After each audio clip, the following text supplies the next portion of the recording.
Hey, how's everybody doing? Welcome back to the Hot Rod Workshop. Since we still have the tooling out from when we made the wood slapper, figure we'll make a real quick video of making a leather body hammer boot. Alright, so we're going to use the leftover 1/8 inch thick leather that we used for the body slapper here. We'll make a boot for this Martin body hammer. The diameter of this hammer is 1.5 inches. I'd like a 1 inch overlap around the whole diameter here, so we're going to cut a circle of about 3.5 inches. Alright, I lucked out big time. I found this cutoff wheel. Turns out it's pretty much exactly 3.5 inches, so we'll mark this off close to the edge and cut her out. Now this leather is pretty thin, so you can use, any run-of-the-mill scissors will work. I tend to use the Fiskars because I'm perpetually 6 years old. Now from here, we're going to use a leather beveler to clean up the edges on the inside and the outside of the circle here.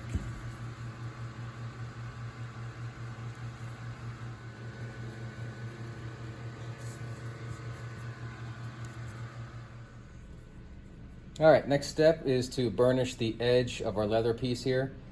Burnishing puts a nice hard edge to your piece, gives it more of a finished look, and gives a little bit more strength. You don't have these whiskers hanging out. We got our burnishing tool chucked up in the lathe here. It's a little janky, but I'll keep it on a low speed. We're just going to hit the edge with a little bit of water, and as it spins, we're just going to walk the edge up against this section of the burnishing tool here, and just keep right on going and watch the edge form.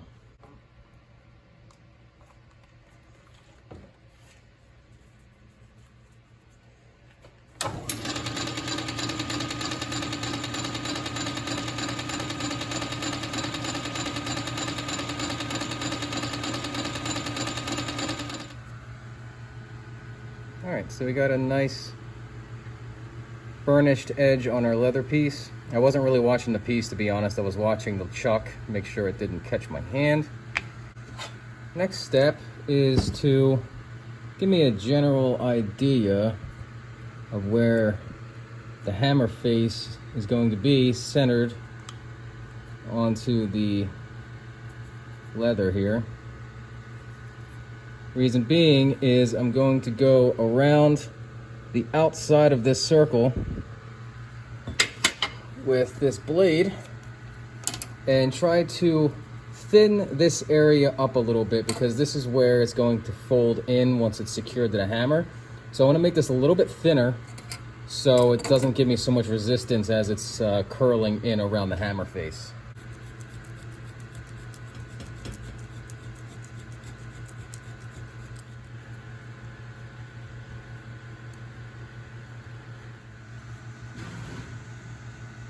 Alright, I'm probably being way more precise than necessary, but I'll utilize this centering tool to give me an idea where to place the holes to secure the piece to the hammer.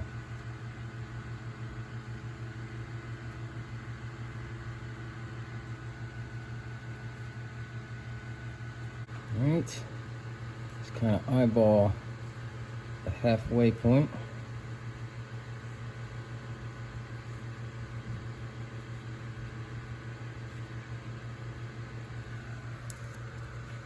Alright, that's where we'll pop our holes.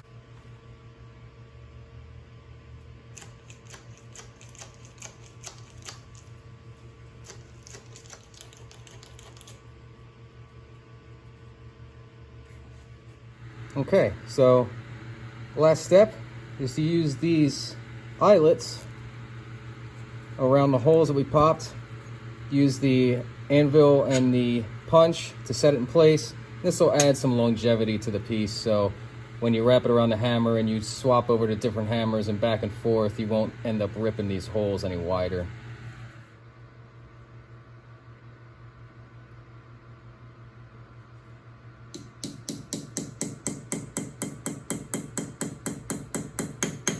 And that's one of the benefits of using the anvil and the stump setup here, is that I don't get any noise contaminants as I'm driving the eyelets through. I can really pay attention to the sound it's making and know exactly when I need to stop.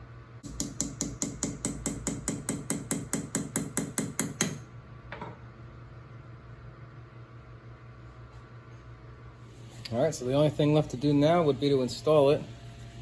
So we're just going to thread a zip tie through.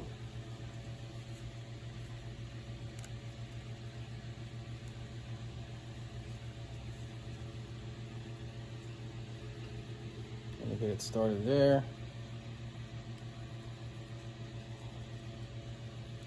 Just kind of lace it on. You can use any material you like to secure it to the hammer. I like to use zip ties because it's just a quick cut. If I want to remove it from this hammer, place it on a hammer with a different radius or whatever the scenario is.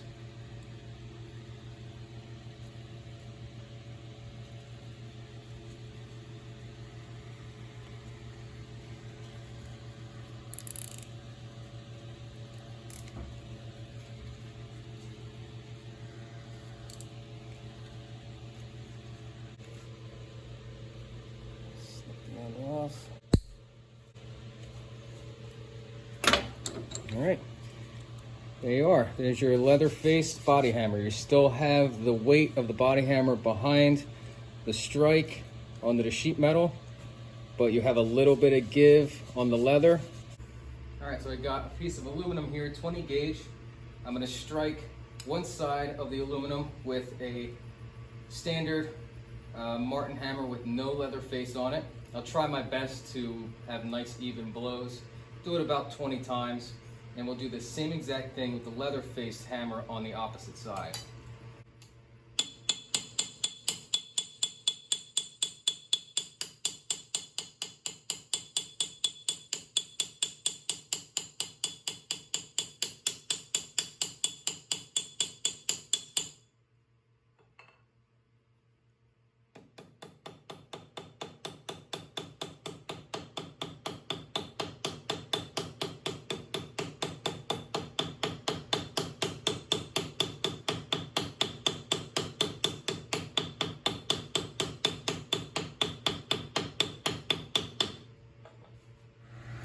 All right, so as we take a closer look at the test piece, you'll notice that I have a little bit of stretch taking place, more stretch taking place on the no leather face side than the leather face side. Obviously, you're going to get more movement out of a straight metal to metal contact with the aluminum in between. But you also have a little bit of hammer marks going on, a little bit of tooling marks happening on the aluminum. But on the leather-faced side, you have very little to none. So that's something to take into consideration if you're moving something real thin like 20 gauge aluminum like this. You still have the ability to stretch, but it's slowed down significantly, and you almost eliminate the ability of the hammer to mar the surface. In case you're working on something real delicate, real expensive, you know, a leather-faced hammer might be the way to go. And if you have hammers already, you have different radius hammers, you already invested the money in those tools, then a leather boot for those hammers may be necessary in the future. Here's another one that I made a little earlier. It has this elastic kind of lacing through it. And if you can find this stuff, it's excellent because you could just slip it on. And this will work on a lot of different hammers, and it's nice and quick. I mean, it might get loose over time. Maybe you can find a better way of securing it than I have, but that's another way to get it done. But yeah, leather-faced body hammers for very delicate body work, metal shaping, whatever you're doing. Really nice to have in your toolbox. Thanks for watching.